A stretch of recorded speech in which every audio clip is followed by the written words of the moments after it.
তো finally guys আজকে আমরা গেতাছি এক বোনের বাড়ি পিঠা খাবার নিকাল।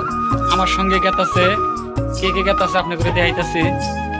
এই জান করে ময়না যাব, তারপরে আগে কি কয় এই জান করে বাবু যাব। হাই গাইস, আজকে আমরা পিঠা করে দিচ্ছি। কাগজতে কাগজতে গেতাছাও আগে করতে উপভোগ করতে। ফাইনালি গাইস আমি যেটা আমার শখের বস্তু যেটা কিনছি সেটা তো আপনি করে দেখাই নাই। এই যে আমার শখের বস্তু যেটা খুব বহুদিন পরে বহুদিন ধরে কিনবার চাই, কিনা হারি না ইতিমধ্যে কিনা হাল দিছি। তার জন্য বললাম যে অল্প আপনি করে দেখাই আমার শখের বস্তু কি জীবনের এটাই। তো গাইস আমি যে কইছিলাম আমার এক বোনের বাড়িতে যাবো, বোনের বাড়িতে যে কৃষ্ণিয়াল দাওয়াত দিছে, সকালে ফোন মারছে, সকালে ফোন মেরা কয় আইসে বাড়িতে অল্প ঘুরে যা। তা আইসা দেখি যে পিঠা বানাইছে, মজার পিঠা বানাইছে। আমি আমি নাম জানি না কি এই পিঠার, তা আপনি করে দেখাইতেছি। এই দেখেন সেই দিছে, আবার দেখি কুলির পিঠা। বাবু কি পিঠা?